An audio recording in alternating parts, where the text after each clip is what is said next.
UN chief calls for immediate ceasefire in Gaza and Lebanon. Hurricane Helene cuts destructive path through southeastern U.S.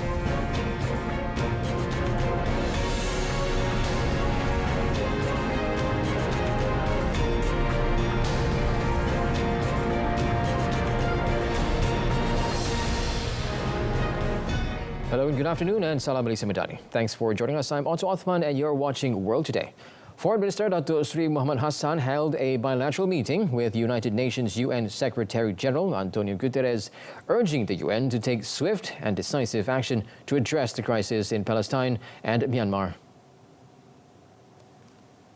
During the meeting, the minister expressed Malaysia's deep concern over the ongoing conflicts and human rights violations in both regions. He called on the UN to intensify efforts to restore peace and stability, stressing the urgency of addressing the humanitarian crisis affecting millions of civilians. In the same meeting, Datuk Sri Muhammad also discussed potential cooperation between Malaysia and the UN as Malaysia prepares for its chairmanship of ASEAN in 2025. The meeting occurred on the sidelines of the 79th United Nations General Assembly session. Datuk Sri Muhammad is scheduled to deliver a statement during the high-level general debate on Saturday at around 2 p.m. local time. The United Nations Security Council convened on Friday amid escalating violence in West Asia, with UN Secretary General Antonio Guterres issuing a grave warning and urgent call for an immediate ceasefire. Guterres described the situation as a wave of unprecedented death and destruction in Gaza that could push the region into an abyss, as it also comes after Monday marked the bloodiest day in Lebanon since 2006. War in Lebanon could lead to further escalation involving outside powers. I fully support the proposal for a temporary ceasefire, allowing for the delivery of humanitarian relief and paving the way for the resumption of serious negotiations for a durable peace across the Blue Line. We need this ceasefire now. We cannot afford endless negotiations as we have on Gaza. We must avoid a regional war at all costs. Gaza remains the epicenter of the violence, and Gaza is key to ending it. Guterres' remarks also underscore the urgency of the situation and the immediate need for intervention to prevent further escalation. At the same session, Jordan slammed Israel, saying Prime Minister Benjamin Netanyahu had to be stopped because he was driving the region to a full-fledged war. خطر سقوط المنطقة في أتون حرب إقليمية حقيقي يتفاقم كل يوم. أوقفوا هذا الخطر قبل فوات الأوان. في جعبتكم من الأدوات القانونية والسياسية والعملانية ما يستطيع دحره. استخدموها، افرضوا العقوبات، أوقفوا تزويد إسرائيل السلاح، نفذوا قراراتكم السابقة. انقذوا الفلسطينيين والإسرائيليين من تطرف هذه الحكومة الإسرائيلية وظلاميتها وجرائمها، واحموا المنطقة والعالم من تبعات عدوانيتها التي لن تقف عند حدود الشرق الأوسط. Meanwhile, at the UN General Assembly, Australian Foreign Minister Penny Wong warned that Lebanon cannot become the next Gaza, as Israel stepped up attacks on Hezbollah. War has rules. Every country in this room must abide by them, even when confronting terrorists, even when defending borders. Israel must comply with the binding orders of the International Court of Justice, including to enable the provision of basic services and humanitarian assistance at scale. And today I repeat that call. Just as I repeat Australia's call for a ceasefire in Lebanon and for parties to fully implement Resolution 1701, Lebanon cannot become the next Gaza. Wong's comments came as a wave of air raids hit Beirut's southern suburbs early on Saturday after a massive strike on the Iran-backed movement's command center that apparently targeted leader Hassan Nasrallah. Earlier in Lebanon, Israeli strikes reduced 6 buildings to rubble in just a few seconds in South Beirut on Friday, sending rescuers scrambling to the densely packed residential area searching for survivors. The successive strikes shook Beirut and its surroundings a little before 6:30 p.m. local time, leaving panicked residents scrambling for safety. It remains unclear how many people were killed in Israel's massive bombing on southern Beirut, but the death toll is likely to rise significantly. At the scene of the attack, emergency personnel continue to work through the rubble, as witnesses said they have seen children's bodies that have been taken out by emergency services and transferred to various hospitals. Israel has dismissed global calls for a ceasefire with Hezbollah and continues a bombing campaign that has killed more than 700 people in Lebanon since Monday, including at least 25 since dawn. Israeli Prime Minister Benjamin Netanyahu also threatens Iran at the UN General Assembly and vows to continue degrading Hezbollah in Lebanon as delegates storm out in protest.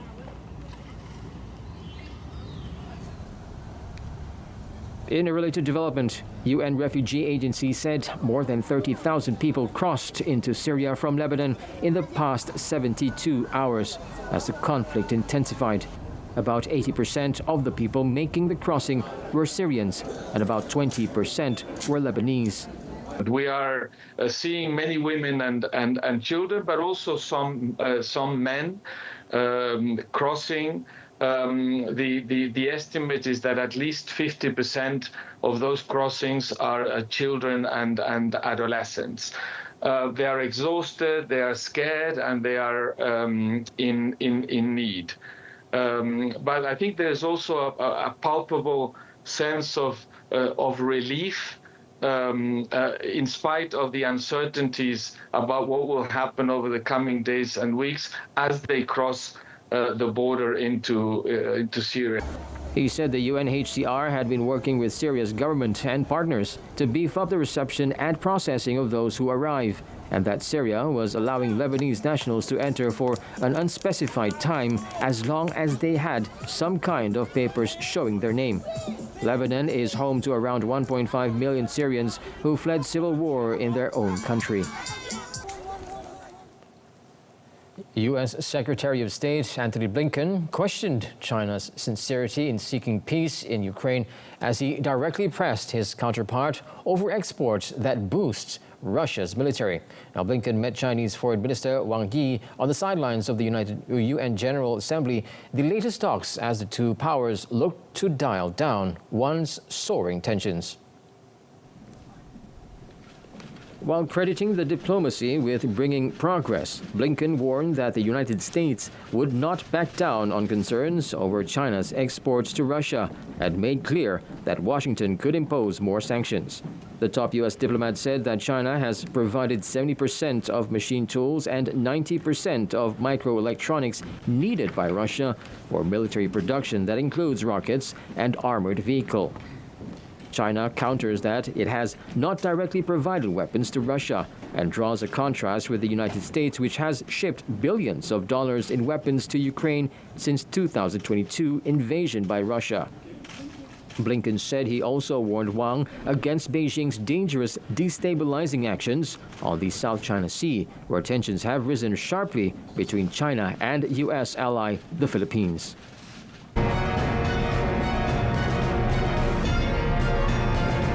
Coming up next, Peru boosts street policing after declaring state of emergency.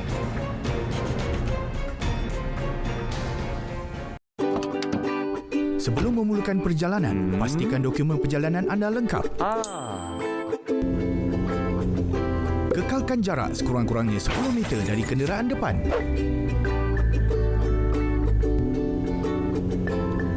Gunakan lampu isyarat ketika membelok.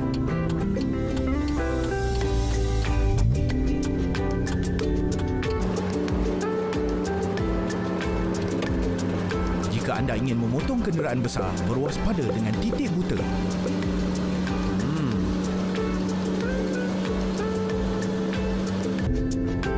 Berhenti dan jangan langgar lampu isyarat merah.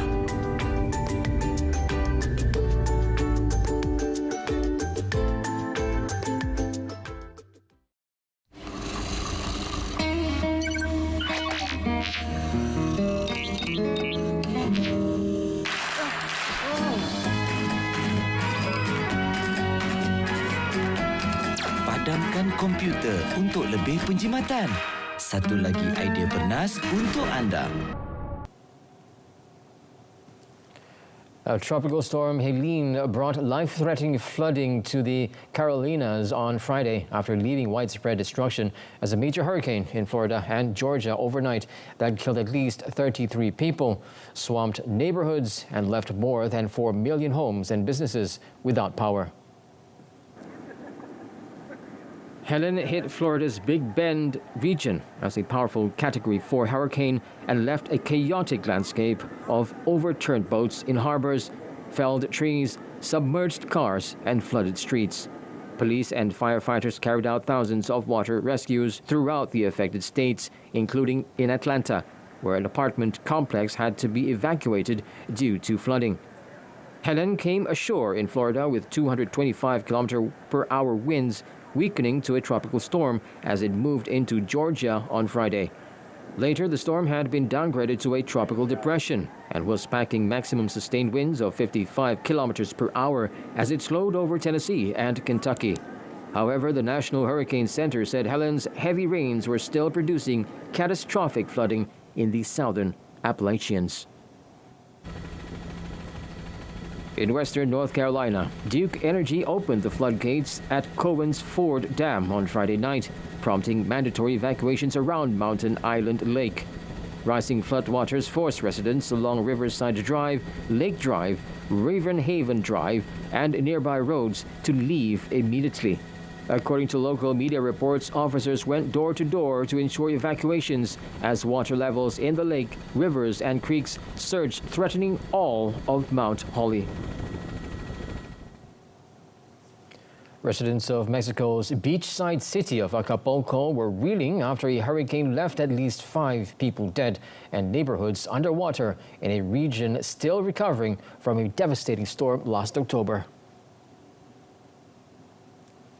Drone images shared on the X account of Acapulco's municipal president, Abelina Lopez Rodriguez, show the extent of the damage caused in the region as the slow-moving tropical storm John crawled along Mexico's Pacific coast. John's 4 days of accumulated rain over the home state of major beach resort Acapulco now far exceeds the downpour from last year's devastating Hurricane Otis, which claimed more than 50 lives and caused some $15 billion in damages last year.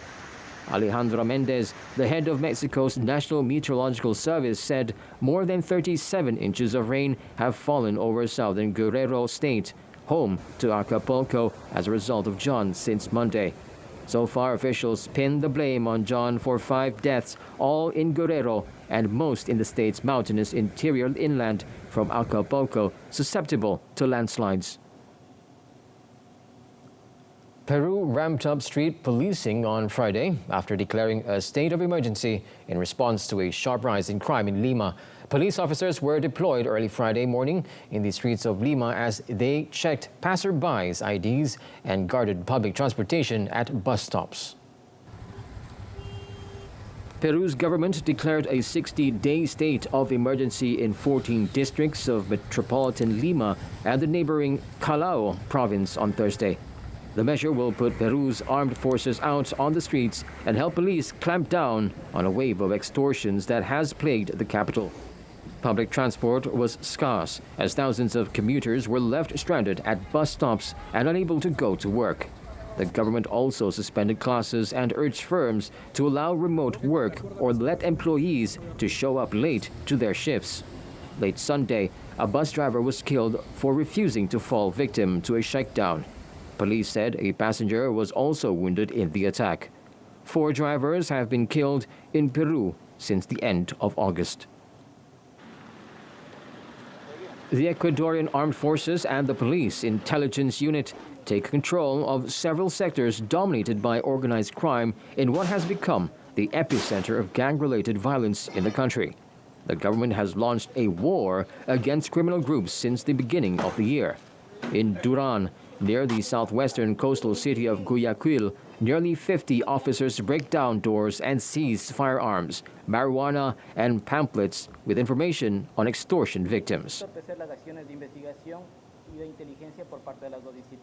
En lo que va de la semana, ante la incidencia de violencia presentada en el cantón, de forma inusual, se han logrado aprehender a más de seis personas. Se han recuperado 5 vehículos reportados como robados, 2 de los cuales están identificados como participantes en hechos violentos y que se está siguiendo la línea investigativa para continuar con las investigaciones de los diferentes hechos violentos acaecidos acá en el cantón Durán.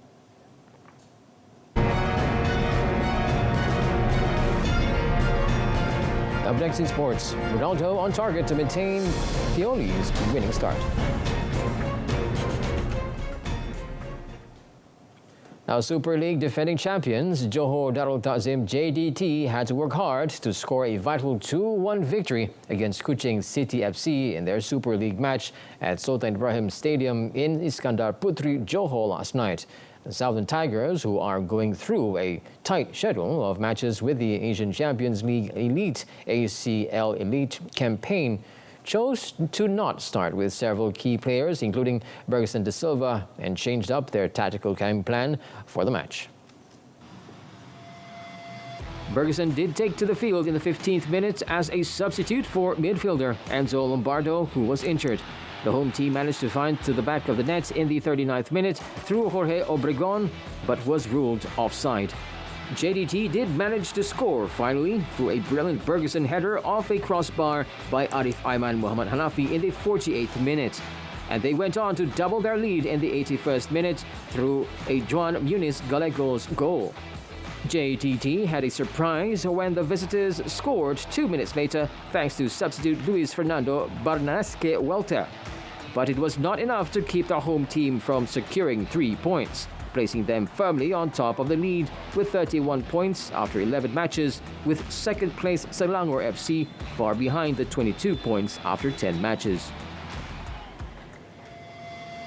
Meanwhile, in Seremban, home team Negeri Sembilan FC and SFC failed to capitalize on home ground advantage when they lost to Kelantan Darul Naim FC KDN FC 3-2 at Tuanku Abdul Rahman Stadium, Paroe.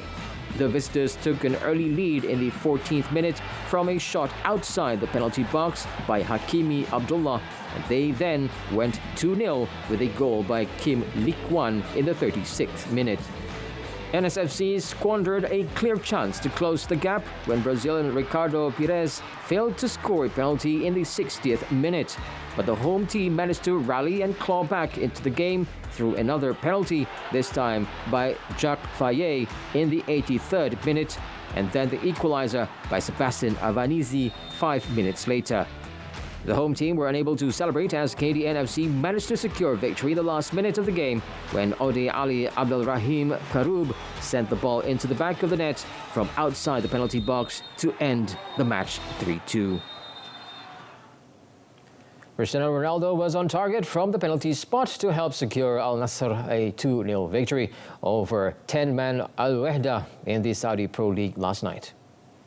Final 5 minutes of the first half. Angelo had given the host the lead just before the break, and Al Wehda's game went from bad to worse as Walid Bashwin received some late marching orders. Al Nassr dominated the first half, and after Wesley had struck the woodwork, finally got its reward in the 40th minute as Angelo latched on to Sadio Mane's through ball to lob a fine finish over Abdullah Al-Awashir. Al Wehda showed some fight after going behind, with Yusuf Amin flashing a shot wide on the stroke of half-time before Juniho Bachuna forced Bento into a good save after the restart. The result was put beyond doubt shortly after when Muhammad Al-Makahasi pulled down Sultan Al-Ghanam in the box, and Ronaldo made no mistake with the resulting spot kick. Mane was denied a goal of his own in the 81st minute, with Ronaldo straying just offside in the build-up before Bashwin received a needless second yellow card for dissent 5 minutes later. Al Nassr moved up to second in the table, just 1 point behind leader Al Hilal for now, with Al Wehda down in 14th. Canada's Christine Sinclair, the world's top international goal scorer among both women and men, said on Friday she will retire from professional football at the end of the 2024 NWSL season in November. Sinclair, whose 190 international goals in the most among both men and women, retired from the Canadian team last December. She is currently in her 12th season with the NWSL's Portland Thorns, who wrap up their regular season on 1st November and are currently sitting in a playoff spot. The club plans to celebrate and honor Sinclair, who helped Thorns win the inaugural NWSL Championship in 2013 before adding additional titles in 2017 and 2022 during the 1st November regular season finale. The 41-year-old Sinclair holds the record for most regular season goals scored by a Thorns player, having netted 64 goals, in the third most in National Women's Soccer League history.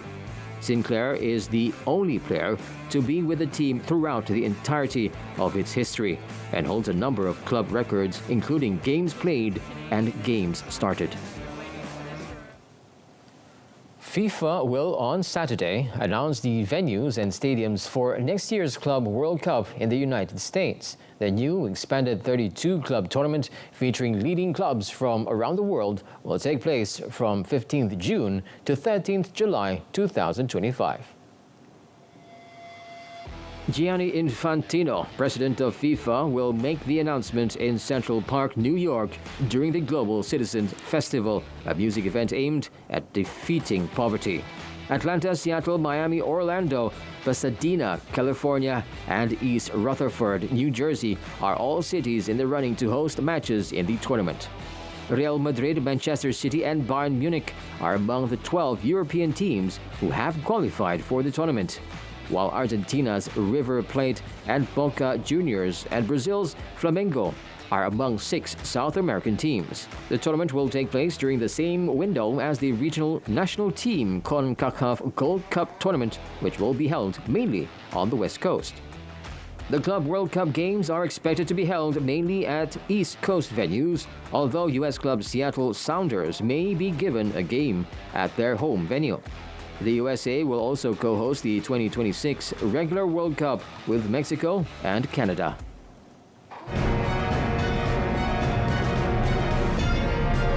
Up next, world's first 3D printed hotel takes shape in Texas. For the first time in history, a superhero has a star on the Hollywood Walk of Fame. Batman, born in an American comic strip in 1939 and hero of several Hollywood blockbusters, gets his star on the Walk of Fame on Hollywood Boulevard in Los Angeles. After Mickey Mouse, Bugs Bunny, Winnie the Pooh, Tinkerbell, and Shrek, among others, Batman becomes the 14th fictional character to achieve this distinction. My first introduction to Batman, I want to say I was 4 years old, and my dad took me to the drive-in and we saw Batman '89. And from that point, I was just hooked. And then there was Batman the Animated Series, which I would come home from school every day and I'd watch it. It was basically a religious experience for me. Batman's recognition is the 2,790th since the first 8 stars were unveiled in 1958. 3D printing technology and the hospitality industry are converging in a West Texas desert. It's being called the world's first 3D printed hotel by the project's partners. An industrial-sized 3D printer is extruding layer after layer of a concrete mixture to form the walls of the hotel's first 2 model units in Marfa, Texas. I mean, most hotels are contained within 4 walls, and a lot of times you are building the same unit over and over and over again. I've never been able to build with such little constraint and such fluidity, and just the curves and the domes and the parabolas. It's a crazy way to build. The ink of this 3D printer is a special cement-based material called lavacrete, a property mixture that the company closely guards, designed for strength and printability with resistance to weather elements. In addition to this West Texas hotel venture, Icon is completing a 3D printed neighborhood of homes near Austin, Texas, and working with NASA to develop 3D printing systems to build structures on the moon. A public art installation featuring 8,000 giant dominoes tumbling debuted in Toronto last Sunday. Created by Station House Opera, which has appeared in Europe, Australia, and South Africa, the project spanned 2.5 kilometers, connecting neighborhoods from King West to Canoe Landing and the waterfront. Well, the magic of this project is that it's pure joy for everybody who is here to experience it. But as you can imagine, this is a project that is only possible because of all of the volunteers, all of the partners, all of the city stakeholders who've come together to make it happen. And this Domino's course runs through businesses, it runs through homes, it runs across the streets. So we've had to get a lot of people on board to make it happen. But I think everybody's seen the joy in this project and everybody has wanted to be involved in some way. Aiming to combat social isolation, as 43% of Canadians rarely see their neighborhoods, the project sought 250 volunteers. The domino effect took place in the afternoon, lasting about half an hour, and created a visually striking display. The project not only showcased artistic creativity, but also promoted community engagement and connection. Despite a promising potential domestic market, the Chinese pro wrestling community has been battling for recognition and financial stability for decades. Part sport, part entertainment, it is best known globally as a stereotypical American spectacle embodied by the juggernaut World Wrestling Entertainment, or WWE. Though the fighting is a pretense, moves are loosely choreographed and outcomes are predetermined. Nevertheless, many insist there is potential. WWE China has almost 36 million likes and 4 million followers on short video app Douyin, and analysts say it too has failed to maximize the country's possibility. 就是中国的市场跟外国的市场是完全不一样的，比如卖门票的赛事啊，什么各方面的。 在中国是一个很庞大的一个市场，但是我们还没有完全的打开。我们也现在一直在致力于做这件事情，怎么样打开中国的市场。